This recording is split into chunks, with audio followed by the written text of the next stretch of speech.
Prošloga ponedjeljka Porta Nova je ponovno otvorila vrata svim posjetiteljima. Oni kojima je nedostajao shopping zasigurno su se razveselili ovoj vijesti i već su sada u Porta Novi ili barem u planovima za skorašnji posjet omiljenoj osječkoj shopping destinaciji.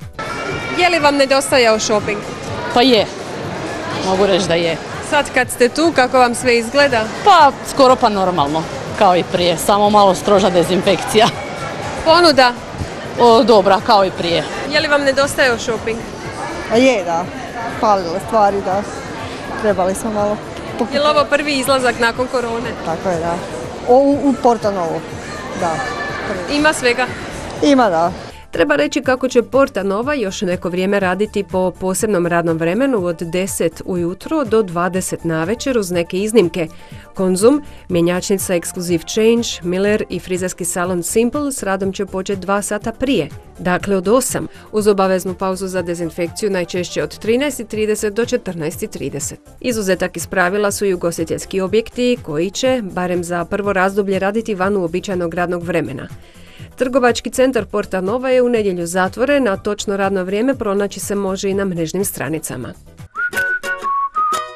Inače, iz Porta Nove poručuju da je tijekom proteklog vikenda obavljena još jedna u nizu sveobuhvatnih dezinfekcija cijelog objekta koja se provodi redovno, te da će se i nadalje centar dezinficirati i detaljno čistiti više puta dnevno, a posebno oni dijelovi s kojima posjetitelji najviše dolaze u kontakt kao što su rukohvati, kvake, tipkala na liftovima i sl.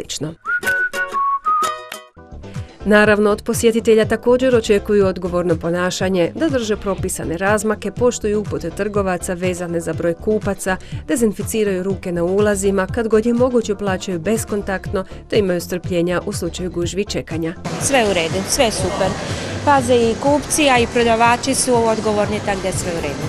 Što se tiče shoppinga, je li vam nedostajao ih mjesec i pol? Pa je, nedostao je, svakako da je, jer smo mi ovdje redovni. Pa da. Malo nadoknađujete sad? Malo sad nadoknađujemo, pa da. Osjećate li se sigurno u smislu čistoće održavanja prostora Porta Nove? Pa poprilično. Da, u redu je. Kakav je protokol ukratko? Pa ruke se moraju dezinficirati.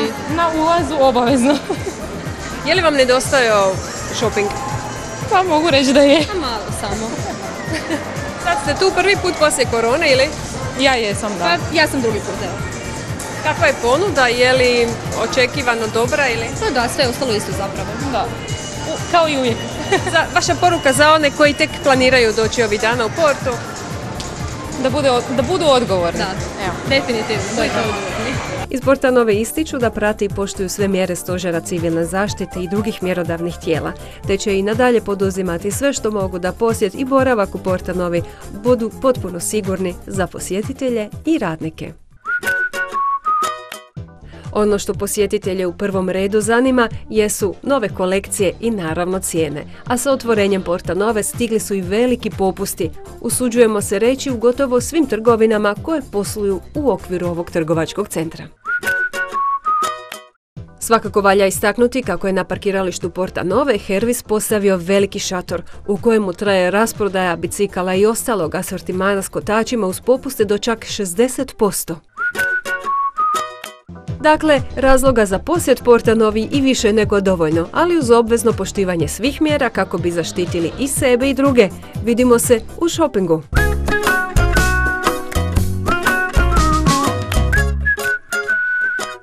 A za idući vikend u subotu 23. svibnja iz Porta Nove najavljuju organiziranje akcije dobrovoljnog darivanja krvi od 16 do 19 sati.